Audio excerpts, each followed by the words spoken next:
கர்த்தருடைய பரிசுத்த நாமம் மகிமைப்படுவதாக. ஆண்டவர் பாதத்தில் ஆசிரியர் மற்றும் அன்பர் ஜெப குழு நடத்தும் நன்றி சொல்லி ஸ்தோத்திரிப்போம். நாள் 20. இந்த நாளுக்குரிய வேத பகுதி சங்கீதம் 46:7. சேனைகளின் கர்த்தர் நம்மோடு இருக்கிறார், யாக்கோபின் தேவன் நமக்கு உயர்ந்த அடைக்கலமாகவே இருக்கிறார். இந்த வருடம் முழுவதும் யாக்கோபின் தேவன் நமக்கு உயர்ந்த அடைக்கலமாகவே இருந்திருக்கிறார்.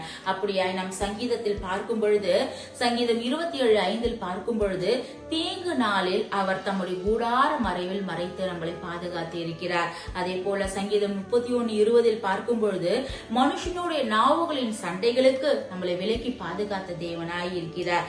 யாத்ரா 33:22 பார்க்கும்போது, என் கரத்தினால் உன்னை மூடுவேன் என்று சொல்லி நம்ம இந்த நாட்களில நம்மளை கரத்தினால் மூடி பாதுகாத்து கொண்டிருக்கிறார். அப்படியா ஏசாயா 25:4 கொடுமையானவர்களின் சீரல் மதிலை மோதி அடிக்கிற பெருவெள்ளத்தை போல் இருக்கையில் நீர் ஏழைக்கு பலனும் நெருக்கப்படுகிற எளியவனுக்கு திடனும் பெருவெள்ளத்துக்கு தப்பும் அடைக்கலமும் வெயிலுக்கு ஒதுங்கும் நிழலுமாய் இருக்கிறார். ஆம், நம் தேவன் அடைக்கலமுமாய் நிழலுமாய் நம் வாழ்க்கையில இருக்கிறார்.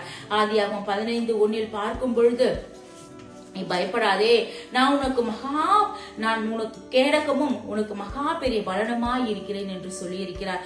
ஆம், அங்கு ஆபிரகாமுக்கு கேடகமாய் இருந்திருக்கிறார், மகா பெரிய பலனுமாய் இருந்திருக்கிறார். இந்த நாட்களில் யாக்கோபின் தேவன் நமக்கு இப்படியான பலனுமாய் அடைக்கலமாய் இருக்கிறார். நம் வாழ்க்கையில எத்தனையோ கண்ணீரின் பாதைகள், எத்தனையோ தத்தளிப்பின் காரியங்கள் நம் வாழ்க்கையில் இருந்த பொழுதுலாம் இந்த நாட்களில, இந்த வருடத்துல யாக்கோபின் தேவன் நமக்கு உயர்ந்த அடைக்கலமாகவே இருந்திருக்கிறார். நம் குடும்ப சூழ்நிலைகளில யாக்கோபின் தேவன் இந்த வருடம் முழுவதும் உயர்ந்த அடைக்கலமாகவே இருந்திருக்கிறார்.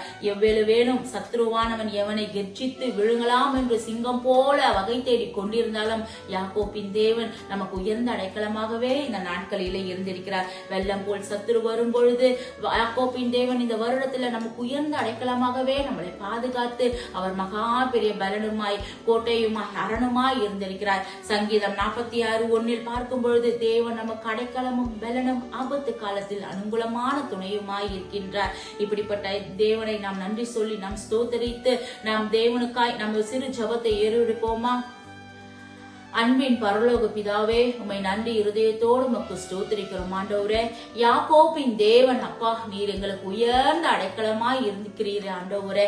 இந்த வருடம் முழுவதும் ஆண்டவரே, எத்தனையோ கண்ணீரின் பாதைகள் எங்க வாழ்க்கையில் இருக்கலாம் ஆண்டவரே, எத்தனையோ கலக்கங்கள் ஆண்டவரே அப்பா, எத்தனையோ குடும்ப சூழ்நிலைகளில் பலவீனங்கள் ஆண்டவரே அப்பா, எங்களுடைய தத்தளிப்பின் பாத்திரங்களை ஆண்டவரே நீர் எடுத்து போட்டு ஆண்டவரே யாக்கோபின் தேவன் இந்த வருடம் முழுவதும் எங்களை பாதுகாத்து நடத்தி வந்தீங்களே ஆண்டவரே, அதற்காக உமக்கு நன்றி செலுத்துகிறோம் சுவாமி.